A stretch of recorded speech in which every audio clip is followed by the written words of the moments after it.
Back in 1969, 4 years before punk's first wave, and more than 2 decades before Nirvana's Nevermind, the Beatles laid down a track so sludgy, raw, and heavy that it might just be the first grunge anthem. So, how did the biggest band in the world accidentally create the sound of a future generation? Well, let's talk about I Want You, She's So Heavy. To really get how wild I Want You, She's So Heavy was, you have to remember what music sounded like in 1969. The Beatles were at the peak of their fame, but they were also falling apart. They'd gone from the mop-top pop of I Want to Hold Your Hand to the psychedelic studio wizardry of Sgt. Pepper's. The air was full of folk rock, flower power, and the kind of complex orchestrated pop that they had basically perfected. But while the world adored them, the band was privately fracturing. The sessions for what would become the Let It Be album earlier that year were famously tense, and the guys were exhausted and pulling in different creative directions. Paul McCartney was leaning into his beautifully crafted melodies. George Harrison was finally coming into his own as a world-class songwriter, and John Lennon was on another planet. His all-consuming love for Yoko Ono had become the single focus of his life and his art. And that obsession would push him to write a song that sounded nothing like the Beatles had ever done before, and nothing they would ever do again. I Want You, She's So Heavy wasn't born from a clever line or a catchy hook. It was pure, primal emotion. The song first came to life during the tense Get Back sessions in January 1969. It was a love song for Yoko, but stripped of all the poetry. Lennon felt like people just weren't getting his new direct style. He famously defended the song's incredibly simple lyrics, saying, "When you're drowning, you don't say, 'I would be incredibly pleased if someone would have the foresight to notice me drowning and come and help me.' You just scream." And that's what he did. The song is built on just 15 unique words, repeated like a mantra of desperate need. It was proof of his belief that raw feeling could hit harder than any story. The recording stretched over months, starting at Trident Studios in February and ending at Abbey Road in August. That final mixing session on August 20th, 1969, was the very last time all four Beatles were in the studio together. It's a strangely fitting end. The four of them gathered to put the final touches on their heaviest, most difficult, and most forward-looking song.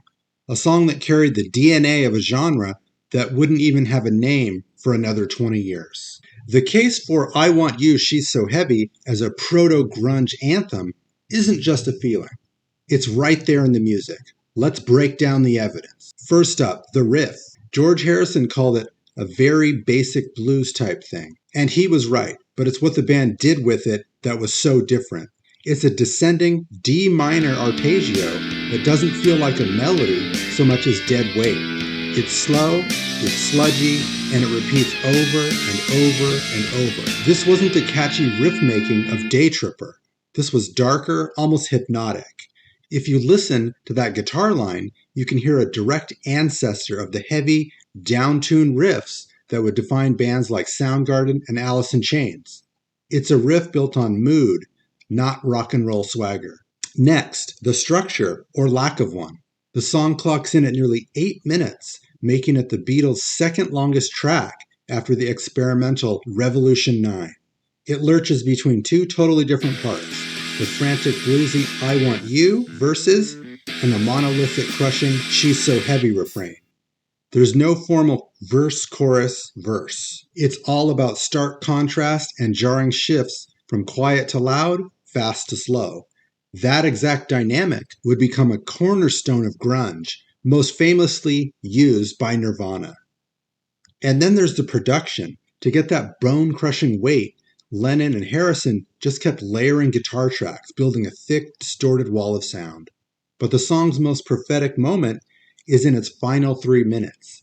Here, the She's So Heavy riff repeats endlessly while Lennon adds a sound nobody saw coming, white noise. Using George's new Moog synthesizer, Lennon dialed up a hissing, roaring storm of static. He told engineer Jeff Emmerich to make it build and build and build, wanting the noise to completely blot out the music. According to Emmerich's account, this was a step too far for some in the room. This wasn't a fade out, it was an annihilation. For 3 solid minutes, the riff and the noise churned together, building an almost unbearable tension.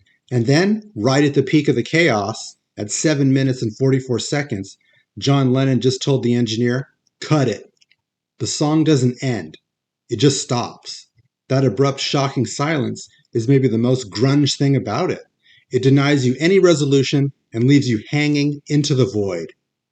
It's the sonic equivalent of a shrug, a total rejection of the neat, tidy endings that pop music demanded. So how do we get from Abbey Road in 1969 to a Seattle garage in the early 90s? The influence isn't a straight line.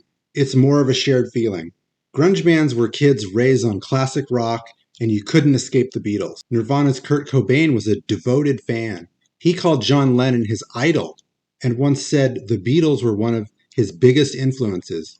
Cobain seems to relate to Lennon's disturbed artistic soul. He famously wrote Nirvana's song About a Girl after listening to Meet the Beatles on a loop for 3 hours straight. And while Kurt loved Lennon's pop melodies, the raw, unfiltered honesty of a track like I Want You clearly echoed in his own songwriting. The whole loud, quiet, loud structure that Nirvana perfected feels more like a refined version of the jarring shifts in this very song. And other grunge pioneers were listening as well. Soundgarden often covered Beatles songs live. Black Sabbath, who are usually credited as the godfathers of heavy metal, were huge Beatles fans themselves. I Want You, She's So Heavy actually came out months before Sabbath's debut album, which has led outlets like Guitar World to label it a track that inadvertently kicked off doom metal or stoner rock. It stands as this crucial bridge between 60s blues rock and heavy, sludgy, and emotionally raw music that was just around the corner. It was a sound that was too heavy for 1969, but it was patiently waiting for a new generation to dig it up. I Want You, She's So Heavy was a total anomaly. It was a creative risk that ignored all the rules of pop music at the time. Born from obsession, recorded during a time of turmoil, and finished on the very last day the Fab Four were ever in a studio together, the song is a monument to a band pushing itself to the absolute breaking point. In its brutal honesty, its crushing repetition, its wall of guitars, and its shocking abrupt end, it laid down a sonic blueprint. It proved that heavy wasn't just about being loud. It was about emotional weight and intensity. It was a sound that didn't have a name yet. It would take 20 years, a generation of alienated kids, and a cultural shift in a city thousands of miles away for its true legacy to be understood. The Beatles didn't set out to invent grunge, but with one sprawling 7-minute and 44-second scream of primal need, John Lennon accidentally wrote its opening chapter. Be sure to like and subscribe and hit that notification bell for more stories, and I will ask now, what song do you think was secretly ahead of its time? Drop your picks in the comments below. This has been Damon D. One World, One Rock.